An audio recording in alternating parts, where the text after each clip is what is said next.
I don't know about other cultures. I cannot speak for other cultures, but we here in the United States are starved for physical touch. And most people don't even realize it. I bet the thought does not even occur to people. Our modern culture has made it very complicated. People are so much more isolated. People stay single longer. They're living alone. Our culture is so individualistic, and people have become increasingly disconnected from their bodies. When was the last time that you were really touched in a way that felt safe and felt caring and comforting?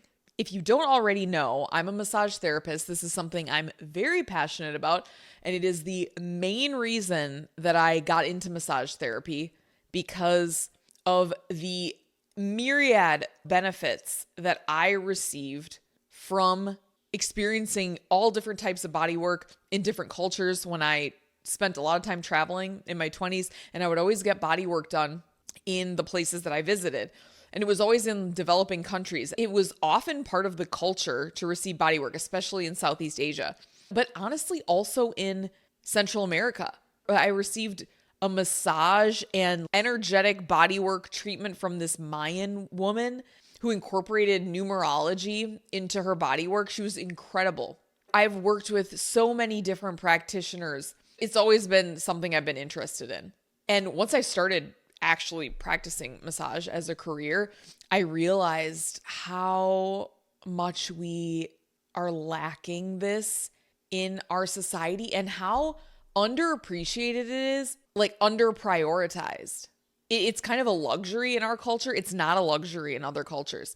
In fact, when you go to Thailand, if you get a massage, it's super cheap, so cheap because locals get it every day. They get body work. It's part of their culture. And here in the States, it is rather expensive, and you can only really get weekly massage if you have like a pretty substantial disposable income.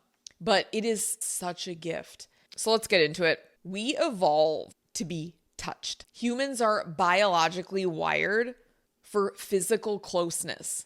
Not only do we inherit our mother's nervous system, and all of that is calibrated based on co-regulation that we receive with our mother, and so much of that is from physical touch. That's how we co-regulated with her as an infant.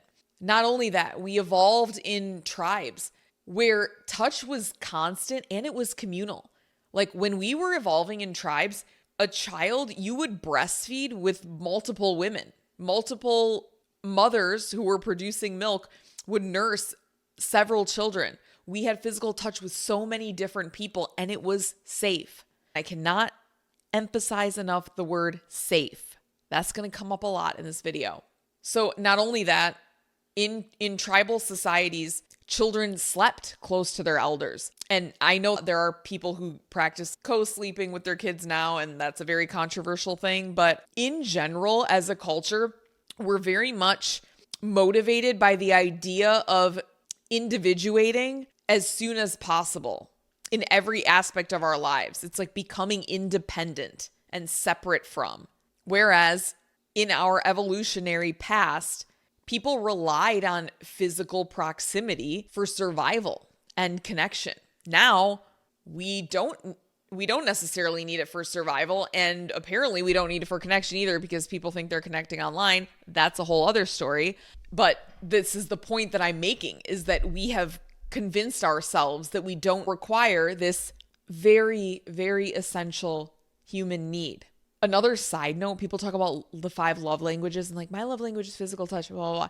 Dude, everybody's love language is physical touch. And if you don't like being touched, I'm not even going to discuss that in this video actually, because it's way too much, but there is something going on psychologically. If you have a problem being touched, like the top of my head just started to tingle. Whenever something gets really activated, like I get triggered and I feel strong emotions come up about something, the top of my head, like energy runs up and the top of my head starts to tingle. And then that always makes me curious. And I'm like, ooh, okay, I need to reflect on that because I just got it from saying that. And I'm getting chills now on this left side of my body. Yeah, if you've arrived at a place where you don't don't like being touched, I'd be digging into that one big time. I'm just saying, if that was me, I would be digging into that, and I would be determined to overcome it, because you are robbing yourself of something that is essential, and it is going to affect the quality of your life. I think it's going to affect longevity. If you just need safe, empathic, nurturing touch. It's so important. The second part of this is the physiological and psychological impact of touch, which I just kind of alluded to. There are hormonal benefits to physical touch. Number one being oxytocin release. Touch triggers the bonding hormone. It reduces stress. It fosters connection, and it promotes feelings of safety. And I'm sure that you've all experienced it before with someone. And you know how they always say, if you hold a hug for 20 seconds, it releases oxytocin. Like, who knows if that's actually true? I think it can be released a hell of a lot quicker than that. But either way, it does release oxytocin. And it also reduces cortisol, the stress hormone. So it reduces stress and anxiety. It also actually boosts endorphins. So it increases feelings of pleasure, and it reduces physical pain. I mentioned co-regulation with your mother as an infant. It regulates your nervous system, like I said. But it does this throughout your life. It becomes a way to regulate yourself. Touch calms your nervous system. It will shift you from fight or flight or a sympathetic overactivation into your parasympathetic nervous system, otherwise known as your rest and digest. This is critical for your mental and physical health. Parasympathetic signals safety. And I'm not like a citing studies person, because I just feel like all studies are flawed, and you can always find a study to support whatever your belief is. But I'll mention that there are studies that show that it improves people's immune function, it lowers people's blood pressure, improves sleep, and decreases depression and anxiety. And don't worry, because I'm going to get around to the fact that like not all of us have a partner, like someone we can, sleep with. But first, the third thing is that there are real consequences of touch deprivation. So people who lack physical touch will experience more chronic stress, more emotional numbness, and social isolation. There is actually a connection between touch deprivation and mental health issues like depression, like anxiety, and even physical pain. And to be honest, young people are particularly at risk because of the combination of increased screen times and having been raised on screens, porn addiction, and lack of real life intimacy. So let's actually talk about that. Porn is a huge issue that is making people completely disconnected from not only other people, but also from themselves. They're living in fantasy worlds, further distancing themselves from human connection. So we're already isolated enough. And then you are taking away what is literally required for our species to survive, and propagate, which is reproduction, physical intimacy. And young people aren't even interested in it because they perceive that all of their needs are being met somehow through the device with the screen. Like they literally think that all of their needs can be met somehow through that thing. And it makes people like lazy, complacent, despondent, unmotivated, unempathetic, and really just a shell of themselves. Because if you were fully embodied, I don't actually think that you would be okay without physical touch and closeness with other people. So there has to be some level of dissociation and disconnection from yourself and lack of embodiment in order to say, yeah, I don't need any of that. I'm good on my own. Like, nah, you're not. Now, something that to me is really important is how our culture has made touch a pretty controversial and difficult subject. Physical touch, at least in Western culture, has become so hypersexualized that we equate physical intimacy with sexual intimacy. We leave very little space for safe, nurturing, non-sexual touch. And to be honest, even people in marriages and relationships will talk about this, because I listen to, if you ever heard of Dr. John Deloney, there's a hummingbird outside, you guys. Oh, it's right here. Hummingbird. I love them. That's one of my spirit animals. There it is again. What a little cutie. He's the psychologist on the Dave Ramsey show, and then he has his own radio, that hummingbird, and then he has his own radio show where he takes callers call in, and so many women, particularly women, talk about how they have gotten to a place where they don't even want to be touched by their partner because there's an expectation that sex will follow. They are withholding physical intimacy and connection because of what they believe will be required of them. They want physical intimacy. They want to be touched. They want to be kissed. They want to cuddle, but they don't want to feel like it's like transactional. Like, I now owe you sex because you gave me this physical affection. And that is a real problem. And that's why massage is just so close to my heart, because it's safe. It's safe touch that doesn't expect anything of you. It only wants to give. And in addition to our hypersexualized culture, we have things like the Me Too movement, which has also created so much fear and confusion around physical touch that people, they don't know what's appropriate. And to me, it leads to even less caring touch, because people are now afraid of being, accused of sexual harassment, that we aren't even allowed to touch one another. And, there are other cultures that hold hands and hug and kiss a hell of a lot more than we do. And by more than we do, I mean, they do it and we don't. So this leaves a massive gap. Where do people go to receive touch that's purely about care and about comfort and about human connection with no strings attached? And I also want to add a little side note, because I have been part of Tantra communities in the past, spiritual communities, and it can be common for people to engage in what they will often call cuddle parties. And you can even go, I think there are places you can go and pay to have someone cuddle you. I mean, this is how starved we are for physical touch. People that just want to be held, and they got to go pay somebody for it.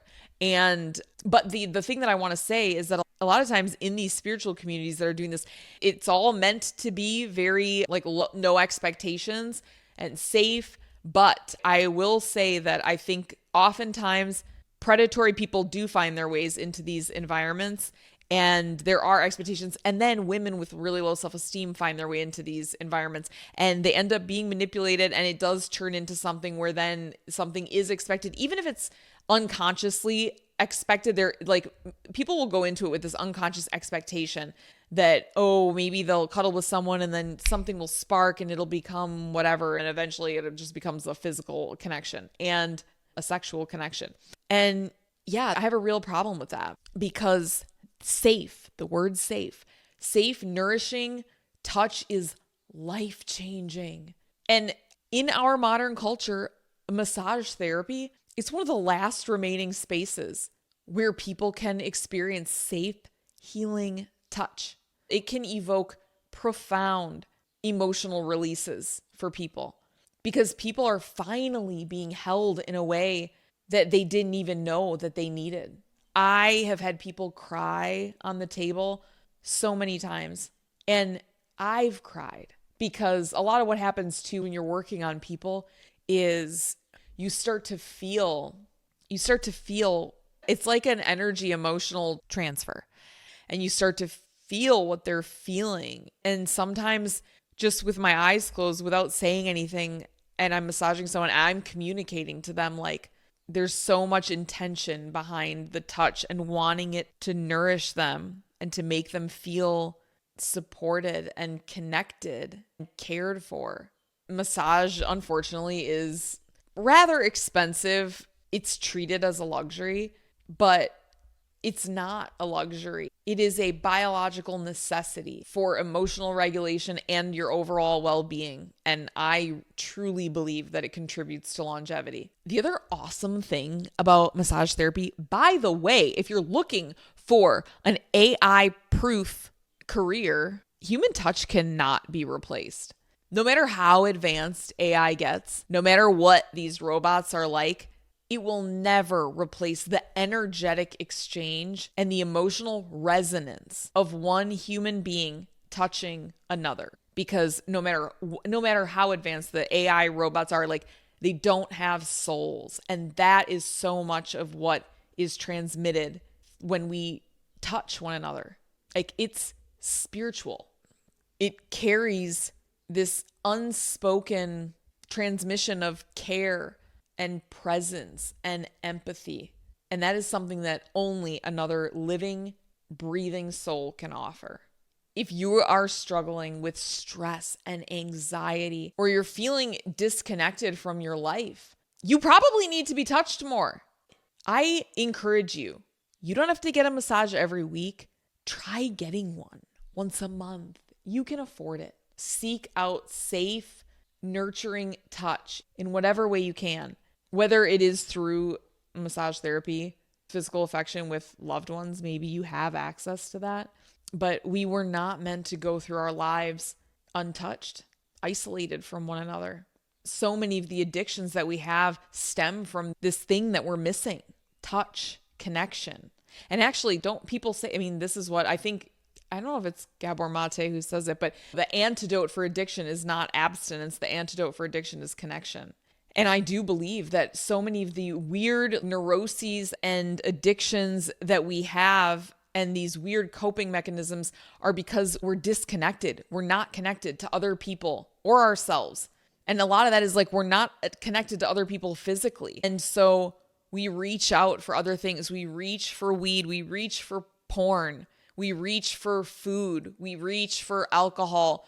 We reach for the remote control. We reach for our phones instead of reaching for one another. Your body, your mind, and your soul need connection. And that starts with something as simple and as profound as human touch. So go find somebody to touch you. All right, you guys, join my email list in the description. Also, book a one-on-one call with me if you'd like to chat. Also in the description. I will see you in the next video. Ciao.